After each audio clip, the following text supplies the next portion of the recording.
E aí, turma, como é que vocês estão? Bom, hoje nós vamos estudar mais um capítulo do nosso livro didático, né? Que é o capítulo das Revoluções Inglesas à Revolução Industrial, certo? Então, nós vamos estudar as revoluções que aconteceram na Inglaterra, na qual essas revoluções proporcionaram mudanças, tanto sociais como também econômicas na Inglaterra. E no caso, as econômicas, elas se estenderam para outras partes do mundo, tá certo? Bom, as revoluções que existiram na Inglaterra foram três. No caso, a primeira foi a Revolução Puritana, que aconteceu no século XVII. Depois veio a Revolução Gloriosa, também no século XVII. E, por último, a Revolução Industrial, que ocorreu no século XVIII. A Revolução Puritana e a Revolução Gloriosa, elas mudaram o contexto político e social da própria Inglaterra, né, dos ingleses. Porém, a Revolução Industrial, que teve seu início na Inglaterra, com o passar do tempo, ela se estendeu por todo o mundo, tá certo?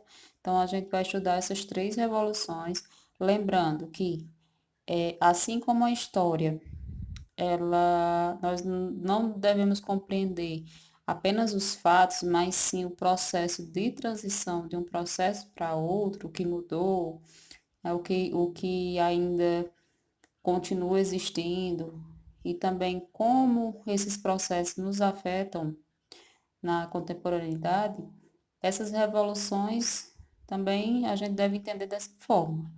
Como essas revoluções, elas mudaram, né, o período da época e quais os resquícios para a atualidade dessas revoluções, tá certo? Antes de falarmos das três revoluções, nós vamos falar o porquê que a Inglaterra sempre foi tão poderosa. Quando a gente sempre fala da Inglaterra na história, né, no passado, a gente vai estudar a Inglaterra, a gente sempre vê a Inglaterra como um país, uma superpotência, tá certo? Bem estruturada tanto politicamente como também, principalmente economicamente, que até hoje é. Então a gente vai ver como que a Inglaterra ela se tornou uma grande potência marítima e dessa potência marítima ela se tornou o primeiro país a desenvolver a industrialização, né? Ser pioneira no ramo industrial. Bom, para a gente entender isso, a gente vai entender o governo da Rainha Elizabeth no meados do século XVI e que no caso terminou no iniciozinho do século XVII. Bom, nesse período, meados do século XVI, quem governava a Inglaterra era a Rainha Elizabeth, que era filha do Henrique VIII, né, que tinha falecido. Lembrando que o Henrique VIII, ele foi quem criou a Igreja Anglicana. Ele criou a Igreja Anglicana na época porque ele era casado com a princesa Catarina, só que a Catarina, ela teve filhos com ele, só que a única sobrevivente foi uma mulher, certo? E no caso, ele via o seu reinado comprometido, a sequência do seu reinado comprometido. Por quê? Porque se ele não tivesse um filho homem, então quem iria ser o novo rei da Inglaterra após a sua morte seria o esposo da sua filha. E ele não queria isso, ele queria deixar o trono para um filho. E, no caso, ele pediu ao Papa Clemente VII, que era o Papa da época, do século XVI, para poder se separar da Catarina de Aragão, e se casar com outra mulher. Só que o Papa, ele negou, certo? Com isso, ele se revoltou com a Igreja Católica e, através do ato de supremacia, que na época existia na Inglaterra, ele criou a Igreja Anglicana, que no qual a Igreja Anglicana, ela iria permitir o divórcio e o casamento com outra pessoa, tá certo? Então, na Inglaterra, com o Henrique VIII, a Igreja Católica deixa de ser a religião soberana e passa a ser o anglicanismo, que é uma igreja bem parecida com a Igreja Católica. Só muda essa questão de que eles não adoravam a imagens, o anglicanismo, eles podiam se divorciar e casar novamente na igreja, tá certo? E no caso, ele se divorcia da Catarina de Aragão e casa com a Ana Bolena. Só que quem é que nasce dessa união? A Elizabeth. E como no caso ele não teve mais filhos com a Ana, quem assume o trono foi a rainha Elizabeth, que ficou sendo chamada como Elizabeth I, ou seja, a primeira mulher a assumir o trono na Inglaterra. E o governo inglês, ele era governado com supremacia da rainha Elizabeth I e o parlamento. Então, a monarquia era parlamentar, tá certo? Na Inglaterra. Existia a Câmara dos Lordes, o parlamento era dividido em duas câmaras, a Câmara dos Lordes e a Câmara dos Comuns. Que no caso, a Câmara dos Lordes, quem fazia parte dessa Câmara era os lordes espirituais, ou seja, membros da Igreja Anglicana, e os lordes temporais, os nobres, né, os barões, os duques, os condes e outros. E no caso da Câmara dos Comuns, era composta de pequenos proprietários rurais, burgueses, os gentlemen, que eram chamados de gentlemen, que no caso eles eram escolhidos pelos nobres para fazerem parte da Câmara, para fazerem parte do parlamento através da Câmara dos Comuns. Então, o governo da Rainha Elizabeth era dividido com o parlamento. Tudo que ela iria fazer, ela teria que pedir autorização, se fosse referente à questão política, ela teria que pedir autorização ao parlamento, certo? Agora, voltando para como a Inglaterra se tornou grande potência marítima no século XVI, final do século XVI. Na época, quem era a grande potência marítima, quem dominava os mares era a Espanha.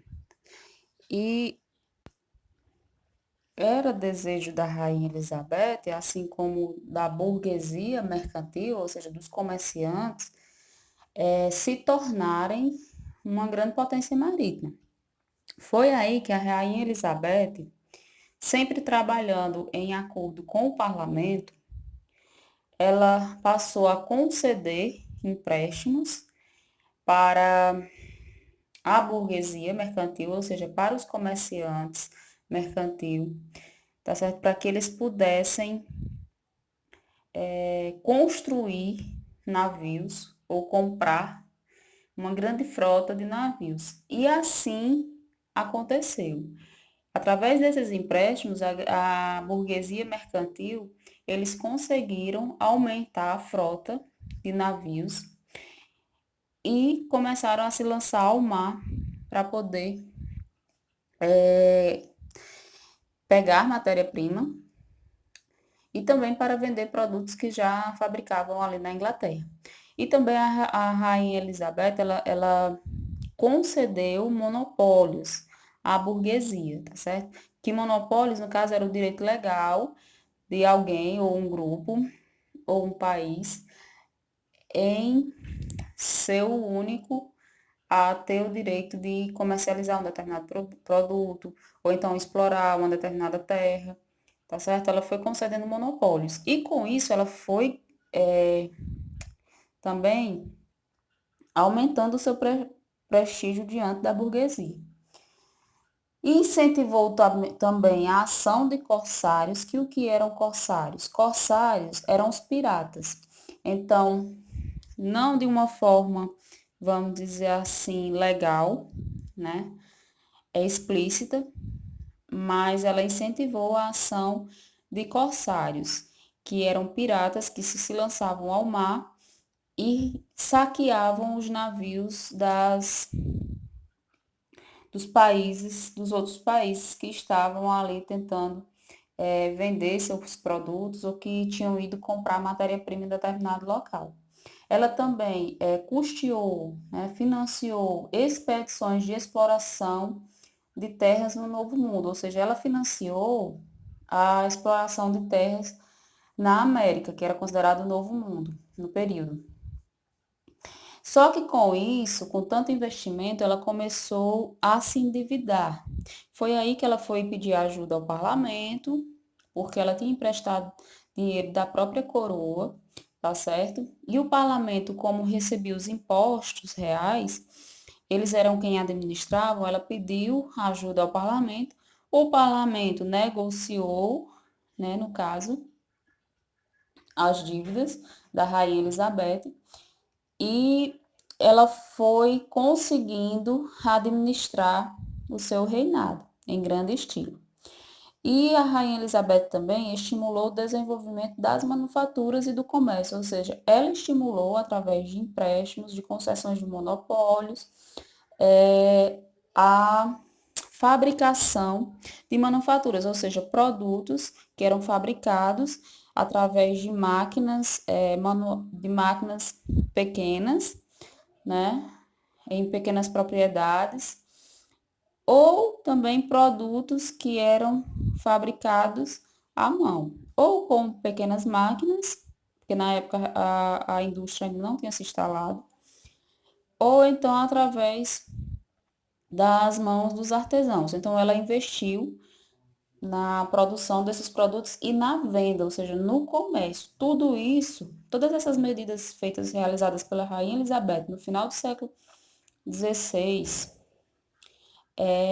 incentivou, fez com que a Inglaterra se tornasse uma grande potência marítima, dona dos mares, tirando a Espanha do jogo, e também, no caso, deu início aí já o processo do pioneirismo industrial. Já foi deixando aí resquícios de que a Inglaterra ela já iria se tornar uma grande indústria, né? O país iria ser uma grande indústria futuramente. Ser implantado na Inglaterra várias indústrias, tá certo?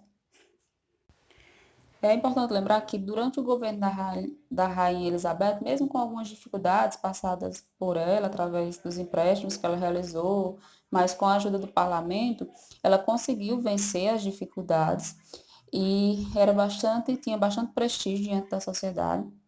E esse período do reinado da Rainha Elizabeth foi considerado como um reinado de ouro, né? Um período de ouro para a Inglaterra, porque houve muito crescimento econômico. Bom, pessoal, agora nós vamos entender o que gerou a Revolução Puritana.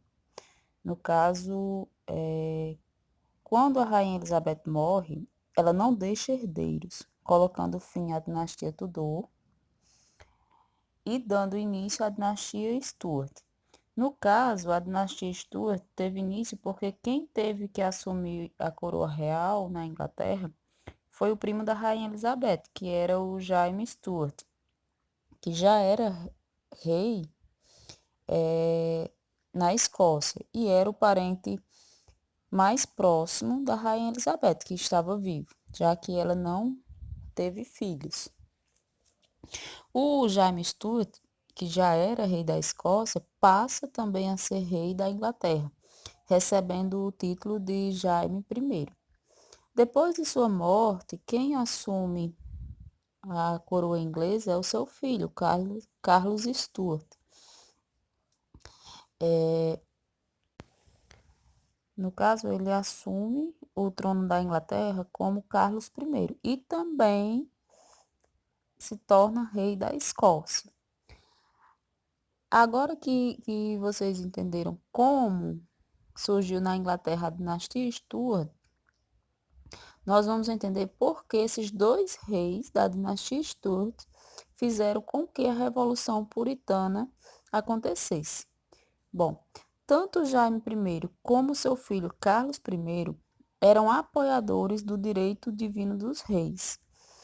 Então, eles apoiavam a ideia do absolutismo monárquico, em que os reis recebiam o direito de reinar, de administrar uma nação de Deus, e por isso todos deveriam respeitá-lo.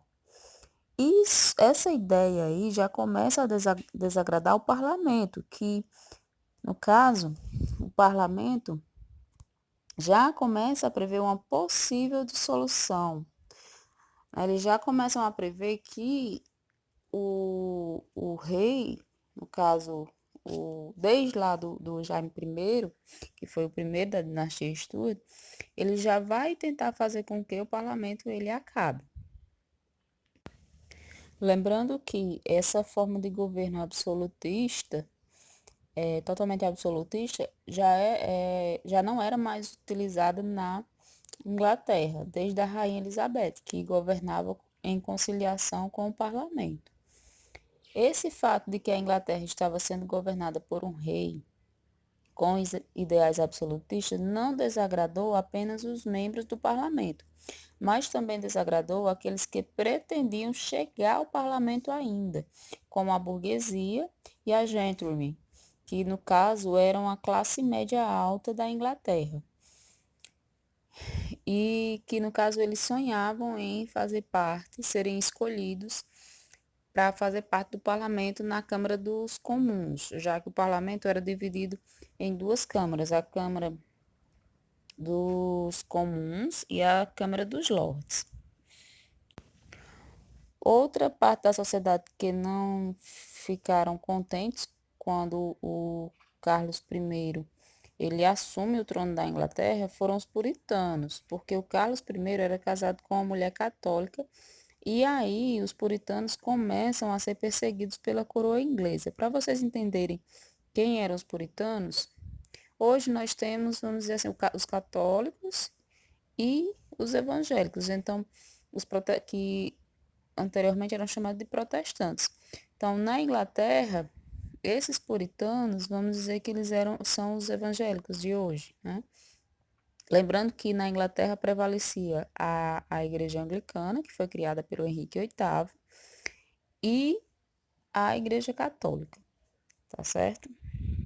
Então, assim, quando o Carlos assume o trono do seu pai, ele começa a perseguir os puritanos. É tanto que boa parte dos puritanos, eles fogem da Inglaterra para os Estados Unidos, que na época era colônia da Inglaterra.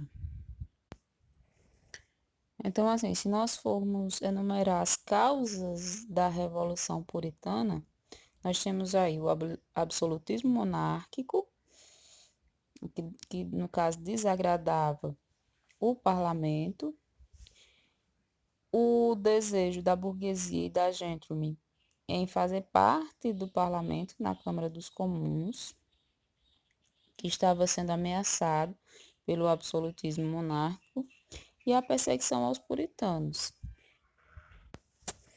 Aí no slide, como vocês estão observando, sobre a dinastia Stuart, eu coloquei as características da dinastia Stuart, que no caso tivemos dois reis na dinastia Stuart, o Jaime Stuart e o Carlos Stuart, pai e filho.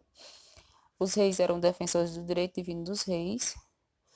O parlamento, já com medo dessa ideia do absolutismo realmente ser implantado novamente na Inglaterra, o absolutismo monárquico, ele obriga Carlos I, depois que ele assume o trono do seu pai, depois da morte do seu pai, depois do que o Jaime faleceu, eles obrigam o Carlos I a assinar a petição de direitos, onde nessa petição estava uma cláusula na qual proibia, né, o Carlos I de criar novos impostos sem aprovação do parlamento, porque tanto o seu pai, Jaime I, como ele, o Carlos, estavam criando impostos sem pedir autorização ao parlamento. Tudo isso para se enriquecer cada vez mais a coroa inglesa. No ano de 1629, o parlamento foi dissolvido por Carlos I. Por quê? Porque ele, no caso, Carlos I teve o seu poder limitado devido à petição de direitos, tá certo? Então, no ano seguinte, a petição de direitos foi assinada no ano de 1628. Então, no ano de 1629, Carlos I, ele acaba com o parlamento, para realmente implantar o absolutismo monárquico. Com o absolutismo monárquico implantado, com a dissolução do parlamento, no ano de 1634, ele começa a trazer de volta, né, os impostos que não mais existiam na Inglaterra, como no caso o ship money. No caso, era um imposto que era cobrado em estado de guerra, em situação de guerra, só nas cidades portuárias. Então, ele começa a cobrar esse imposto por toda a Inglaterra. E, com o poder total nas mãos, o Carlos passa a impor o anglicanismo, a aceitar apenas o anglicanismo na Inglaterra e, no caso, o catolicismo, já que sua esposa era católica. Ele começa a impor essas religiões aos presbiterianos e os puritanos, que eram os protestantes da época na Inglaterra. Eles nem eram católicos e também não eram anglicanos. Então, nessa parte aqui da dinastia Stuart, nós entendemos como essa dinastia surgiu e como ela foi responsável pela Revolução Puritana, por causar a Revolução Puritana, que é o assunto que nós vamos ver agora, que é o que nós vamos entender agora. Agora nós vamos falar da Revolução Puritana, certo? Entendemos as causas, entendemos a dinastia Stuart e passando para a Revolução Puritana, nós vamos ver que ela iniciou no ano de 1642 e foi até o ano de 1649, no caso também conhecida como Guerra Civil. Bom, a gente vai entender quem ficou do lado de quem, certo? Os católicos e anglicanos, assim como também a alta nobreza, ficaram do lado do rei, do Carlos I. Por quê? Porque eles eram privilegiados com o governo absolutista de Carlos I. Já os puritanos, os presbiterianos, né, que era a linha protestante da Inglaterra, a gentry ou gentlemen, assim como vocês queiram chamar, e a burguesia, que era a classe média alta, apoiavam o parlamento, tá certo?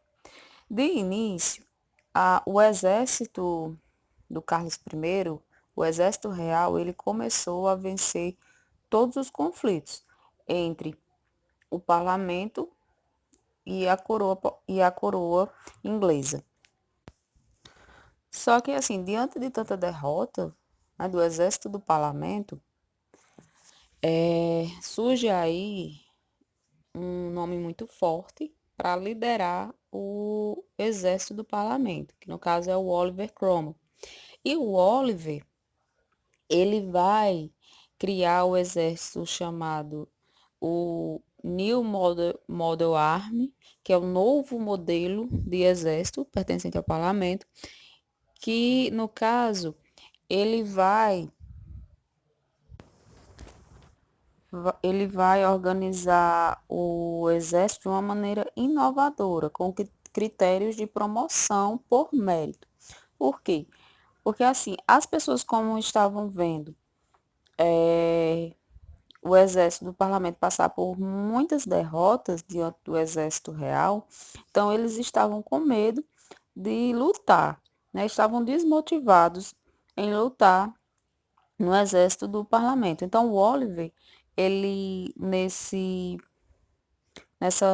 critério de promoção por mérito, então ele vai fazer com que os pequenos burgueses, os artesãos, proprietários rurais ou filhos dos proprietários rurais, eles se alistem, certo? Se alistem ao exército, porque, no caso, se eles vencessem o exército real, vencessem o Carlos I, então eles que estavam pertencendo, que tinham fazido parte do exército, iriam ganhar promoções sociais, poderiam até participar do parlamento. Iriam, vamos dizer assim, mudar de classe social, iriam ganhar títulos, que na época era muito importante, ganhar títulos de nobreza, tá certo? Então, essa nova forma de organização, esse incentivo que o Oliver criou, que o Oliver Cromwell criou, fez com que o exército do parlamento ganhasse força e passassem a vencer diversas batalhas e a conquistar o território inglês, levando, no caso, no ano de 1946, Carlos I à derrota e implantando na Inglaterra a, a República, né? Só que assim, a guerra em si não acabou em 46, só acabou em 1649. Por que só acabou em 1649, já que Carlos I ele foi derrotado no ano de 1646? Porque na Revolução Puritana, ao lado, né, do parlamento, estava uma classe, vamos dizer assim, mais moderada, que não concordava com o absolutismo monárquico, mas que tinha medo das ideias democráticas que estavam sendo estabelecidas pelos puritanos, tá certo? Que eram os presbiterianos. Os que faziam parte do parlamento antes dele ser dissolvido pelo Carlos I e que estavam agora lutando para a implantação novamente do parlamento, para tirar o Carlos do poder, eles tinham um pouco medo das ideias democráticas. Eles, na verdade, queriam estabelecer um acordo com a realeza, certo? E, e no caso, a ala mais radical, que não queria conversa com a realeza, no caso, os puritanos, que eram a grande maioria no exército, que foram os responsáveis por vencer a guerra. Inclusive, o Oliver Cromwell, ele participava dessa linha mais radical. Eles passaram, no caso, a ter divergências, fazendo com que esses atritos, né, essa guerra civil, ela se estendesse de uma forma mais moderada, mais tranquila, até o ano de 1649, quando realmente o Oliver ele conseguiu no ano de 1648 fazer com que, diante do prestígio dele, fazer com que, na nova forma de governo da República, fazer com que o parlamento, ele, dentro do parlamento, a maioria fosse de puritanos, certo? Fosse dos comuns, ou seja, dos puritanos que eram apoiadores do Oliver.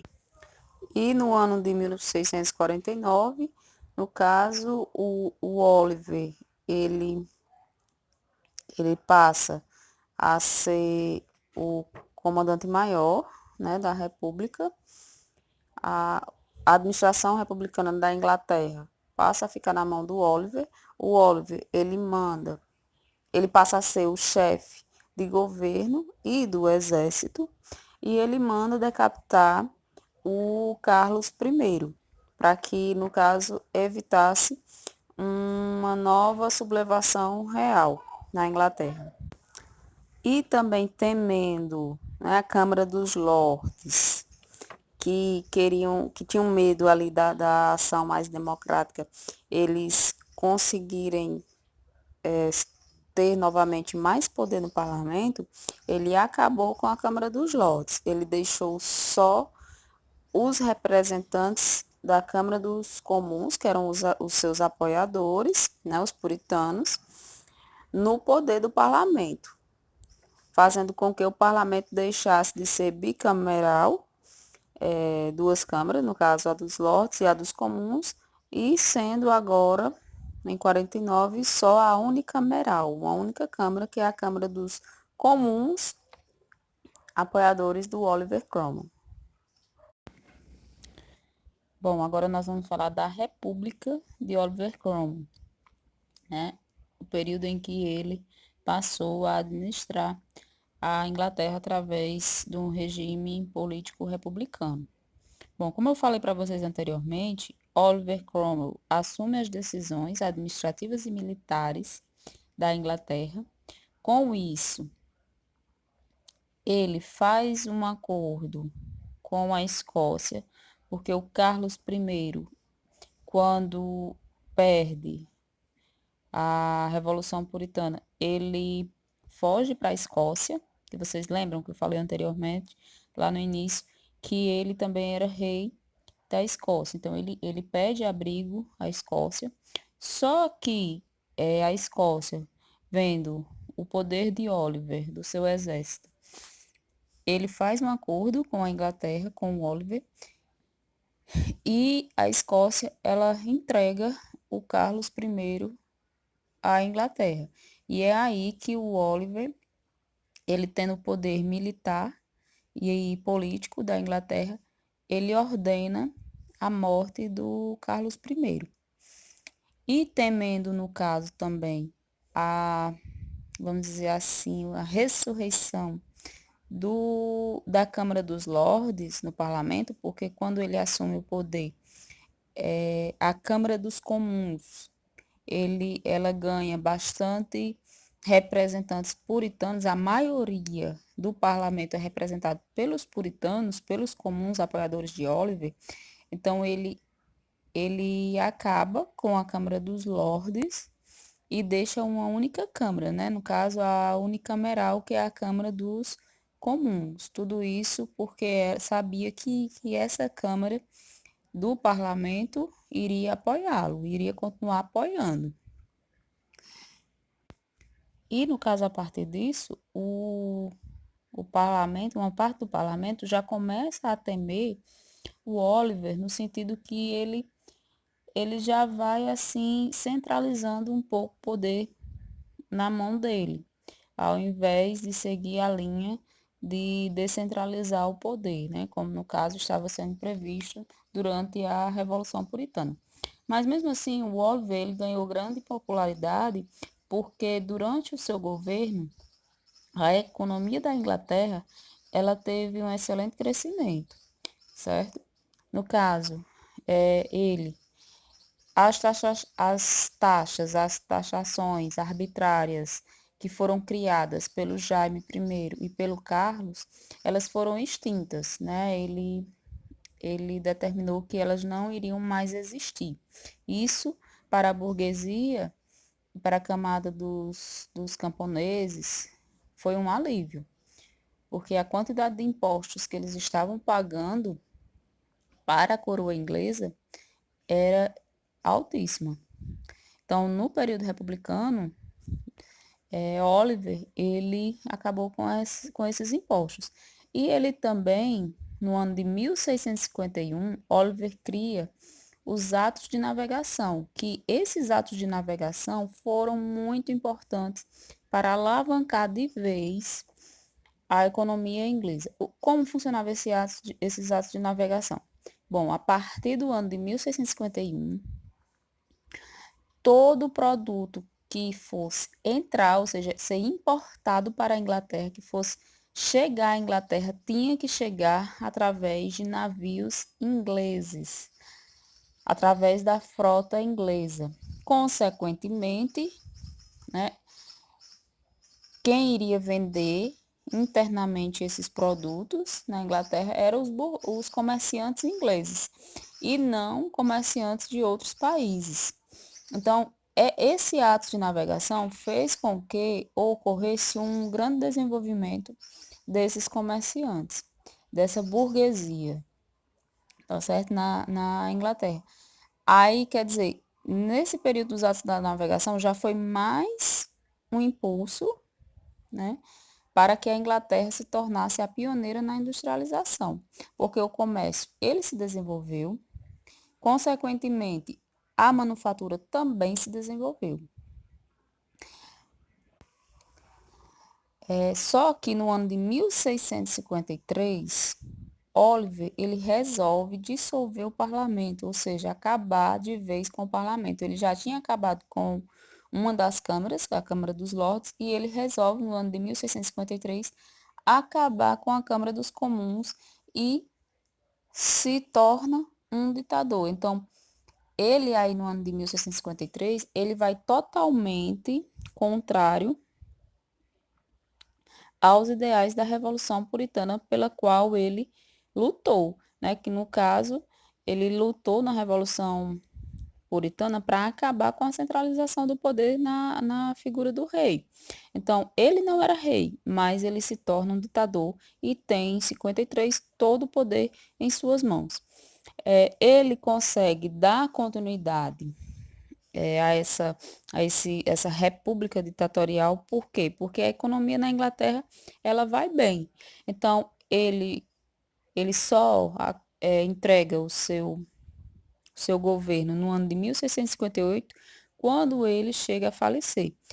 E, antes de falecer, mesmo sendo um regime republicano, ele ainda cria uma lei na qual determinava que o seu poder iria passar para o seu herdeiro, que no caso era o seu filho, o Richard. Só que o Richard, ele não aguenta as pressões do antigo parlamento, tanto da Câmara dos Lordes como da Câmara dos Comuns, querendo retornar à República Parlamentar, né? Querendo participar novamente das decisões, querendo descentralizar esse poder aí que foi instituído por Oliver. E o Richard, ele abdica, né, do governo, e no caso, com o apoio do parlamento, quem assume o poder é o filho de Carlos I, Carlos II. Tá certo? Ele estava na Escócia, então ele é convidado pelo parlamento a assumir o poder na Inglaterra. E é intitulado como Carlos II, tem o apoio do parlamento. Nesse caso, é colocado fim ao período republicano e é restaurado novamente na Inglaterra a monarquia parlamentar. O parlamento ele resolve convidar o Carlos II para assumir o trono na Inglaterra. Por quê? Porque, na verdade, o parlamento não era contra o Carlos II. Ele era contra a dinastia Stuart, que foi através do seu avô, né, o Jaime I, e teve continuidade com seu pai, o Carlos I. E, no caso, o parlamento sabia o que Carlos II sabia o que tinha acontecido com seu pai, Carlos I, por tentar implantar o regime monárquico absolutista. Então, eles sabiam que o Carlos II ia ser mais cuidadoso. Ele iria governar de uma forma conciliatória, né, com o parlamento. Ele iria tentar conciliar o seu reinado com o parlamento. E aí a república chega ao fim na Inglaterra e a monarquia é implantada. Então, para vocês verem que a Inglaterra ela inicia com uma monarquia parlamentar, lá com Henrique VIII e sua filha, a Elizabeth I. Depois passa para o absolutismo, né, com a dinastia Stuart. Depois vai para a República com a Revolução Puritana e o Oliver Cromwell como líder e retorna para a monarquia parlamentar novamente com é Carlos II, filho de Carlos I. Agora, após a República, o fim da República de Oliver Cromwell, né, com Carlos II no poder da Inglaterra sendo coroado como rei da Inglaterra, nós vamos entender o que gerou a Revolução Gloriosa, tá certo? Bom, eu coloquei para vocês, a Revolução Gloriosa aconteceu de 1688 a 1689 através de acordos políticos sem violência, onde Guilherme de Orange assume o poder na Inglaterra e um novo regime político é implantado. No caso, qual era esse regime? A monarquia parlamentar constitucional, onde foi criado a Declaração de Direitos, o Bill of Rights. Para a gente entender o que gerou a Revolução Gloriosa, a gente vai entender que o Carlos II, ele governou junto com o parlamento, mesmo tendo alguns atritos, mas ele sempre procurou governar em conciliação com o parlamento. Em seu governo, o comércio e a indústria expandiram-se com rapidez, tá certo? A ciência foi estimulada a partir do livre pensamento, então a partir do seu governo, as pessoas elas poderiam estudar, poderiam expor suas ideias. Só que Carlos II, ele no ano de 1685, ele chega a falecer. E no caso, como ele não deixou herdeiros, quem assume o trono é o seu irmão Jaime II. E o novo monarca era favorável ao catolicismo. Então, o que é que ele faz logo de início no seu governo?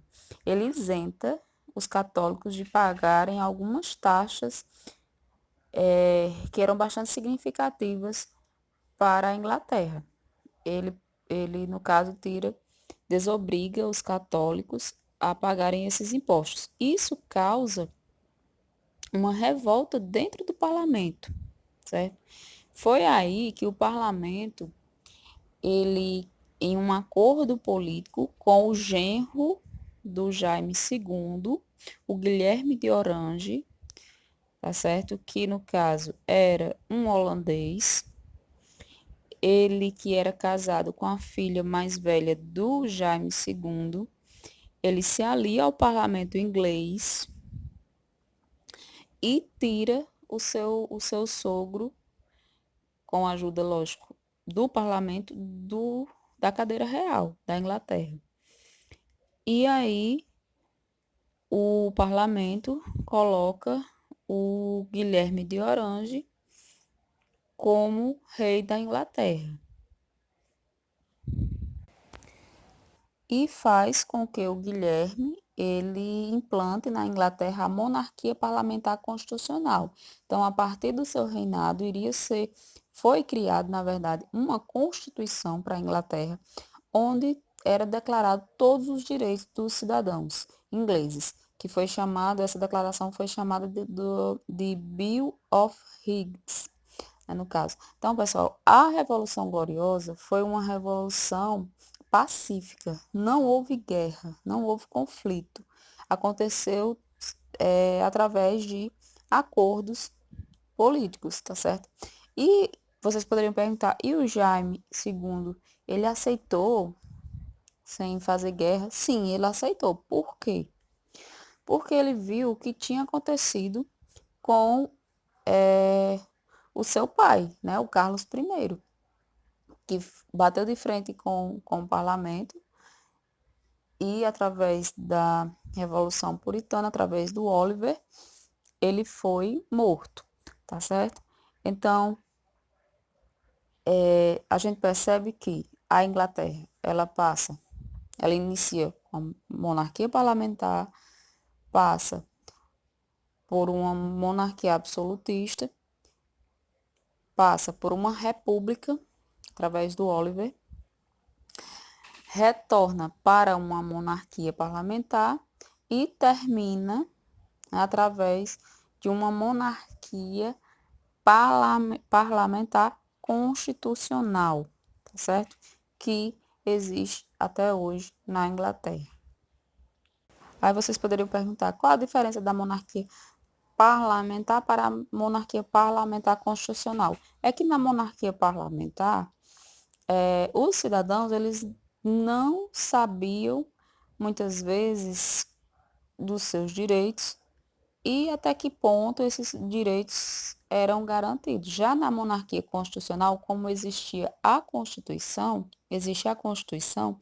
então os cidadãos eles sabem ali bem direitinho quais são os seus direitos, que no caso eles podem reivindicar a qualquer momento se alguns desses direitos forem descumpridos. E a partir daí, da Revolução Gloriosa, é que acontece a Revolução Industrial. Não só pela Revolução Gloriosa, mas sim por cada contribuição que cada regime político trouxe para a Inglaterra. No caso, por exemplo, a Rainha Elizabeth, lá no final do século XVI, século XVII, ela investiu bastante na burguesia, na manufatura, tá certo? O Oliver também, ele investiu no crescimento econômico da Inglaterra, investiu bastante com os atos de navegação.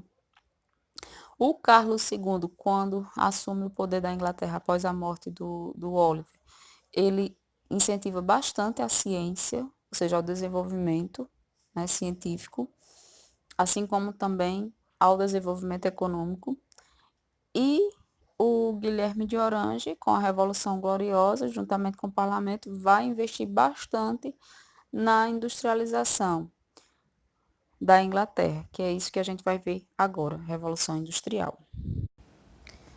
Agora nós vamos falar como acontecia o trabalho dentro da indústria, né, as condições de trabalho.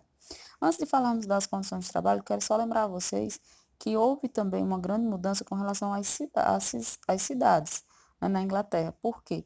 Porque antes da Revolução Industrial, as cidades inglesas eram centros pequenos, né, comerciais, voltados para a administração e o comércio e todo tipo de prestação de serviço. Ali viviam funcionários públicos, artesãos, mercadores, etc. Porém, com o avanço da indústria, as cidades mudaram de fisionomia em virtude da concentração de grandes multidões nas áreas fabris. Nos núcleos urbanos transformados pela indústria, os operários passaram a habitar bairros populosos ou cortiços em péssimas condições sanitárias, geralmente próximos às fábricas. Os burgueses viviam nos bairros mais ricos, se instalavam em casas confortáveis e suntuosas. E no caso da nobreza, continuou preferindo morar no campo. Tá certo? Agora, com relação ao trabalho na área industrial, a jornada de trabalho era de 18 horas por dia. Então, era uma carga horária de trabalho muito extensa, muito longa, que maltratava, no caso, os trabalhadores. Não existia hora extra, né? O pagamento de hora extra. O ambiente era abafado e mal iluminado, que ocasionava muitas doenças a esses trabalhadores. Os salários eram baixos e não existia direito trabalhista. Então, assim, se no caso um trabalhador ele adoecesse ou sofresse um acidente de trabalho, ele não recebia indenização. Mas se ele conseguisse se recuperar e voltar a trabalhar, tudo bem, ok. Se não, ele ficava sem dinheiro, vamos dizer assim. No caso, também não existia o pagamento de 13º, de férias, né? As mulheres não tinham direito ao salário maternidade. Existia o trabalho infantil e feminino, no caso que muitos donos de indústrias preferiam até trabalhar com crianças e com as mulheres. Por quê? Porque os salários pagos às mulheres era inferior ao pago aos homens e, no caso, o pagamento realizado às crianças era inferior ao que era pago às mulheres e também aos adultos homens. E a comida também era péssima, né, dentro das fábricas. E com isso, com essas péssimas condições, movimentos que buscavam melhores condições de trabalho surgiram na Inglaterra, como no caso o Trade Unions, que já existia antes da Revolução Industrial, que normalmente eles só buscavam melhores condições de salário, né? Faziam petições ao parlamento para que os salários fossem aumentados na manufatura. Com a Revolução Industrial, com todas essas péssimas condições de trabalho, surgiu o ludismo, em homenagem à figura do Ned Ludd, que, segundo a tradição, teria quebrado os teares de uma fábrica têxtil. Essas ações dos ludistas, esses protestos, se espalharam pela Europa, só que muitos ludistas foram presos e condenados ao enforcamento.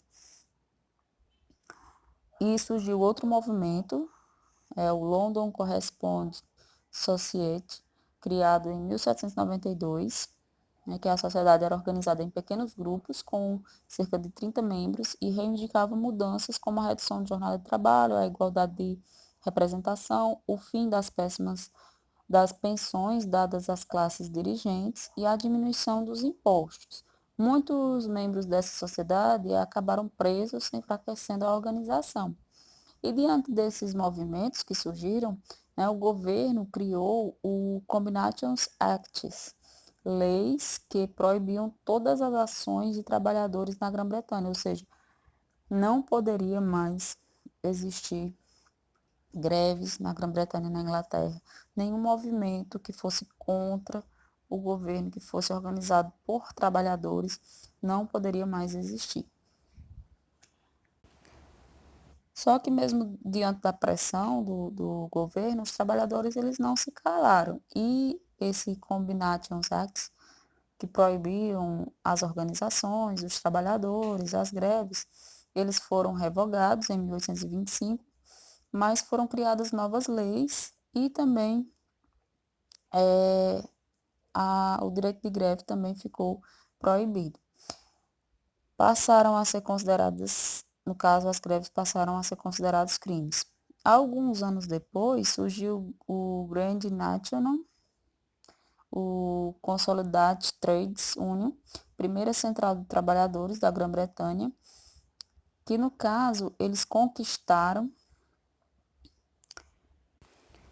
a redução, conquistaram a redução da jornada de trabalho para 10 horas diárias, em 1847. Sim, em 1883 foi proibido o trabalho feminino nas minas. Aliás, 1842, desculpe, foi proibido o trabalho feminino nas minas. Em 1833, foi determinado que as crianças entre 9 e 13 anos iam trabalhar 8 horas diárias e as que tivessem de 13 a 18 anos poderiam trabalhar 12 horas diárias, em 33. Aí, quando foi em 1847, foi estabelecido o teto das horas trabalhadas, que só em 10 horas, certo? Então, assim, aí nós concluímos as condições de trabalho na Revolução Industrial e vamos para o segundo ponto. Nós vamos falar agora de um movimento que foi muito importante, na Inglaterra, que surgiu na Inglaterra, que foi o cartismo. Que no caso o cartismo foi um movimento que se originou da Carta do Povo. Que essa Carta do Povo foi apresentada ao parlamento, foi criado pelo Conor William, e foi uma carta que foi apresentada ao parlamento no ano de 1838, no qual ele defendia alguns pontos importantes que deveriam ser respeitados pelo parlamento, como, por exemplo, a extensão do direito ao voto a todos os homens maiores de 21 anos, no caso, todos os homens, independentemente das suas condições financeiras, eles poderiam escolher seus representantes para o parlamento, ou então se candidatar, que no caso seria a igualdade de representatividade para os distritos eleitorais. O voto secreto também para o parlamento, eles reivindicavam eleições anuais para o parlamento e a abolição do censo eleitoral. No caso que esse censo eleitoral, eles verificavam quem realmente, quais os homens que tinham condições financeiras para votarem. Os cartistas, como eles trabalhavam, né? Os cartistas, eles publicavam suas propostas em jornais que eram próprios e organizavam a coleta de assinaturas em petições que enviavam ao parlamento. A pressão que realizaram contribuiu para a aprovação de leis que reduziram a jornada de trabalho e proibiram o trabalho infantil. Então, o cartismo, ele foi um movimento muito importante para os trabalhadores na Inglaterra. E assim, mesmo garantindo esses direitos, os cartistas deram continuidade, né, ao seu trabalho. No caso, eles até em 1848, os líderes cartistas prepararam uma marcha de operários para apresentar uma nova petição aos parlamentares. Os organizadores esperavam que o número de manifestantes forçassem o parlamento a concederem as reformas, mas a petição foi rejeitada.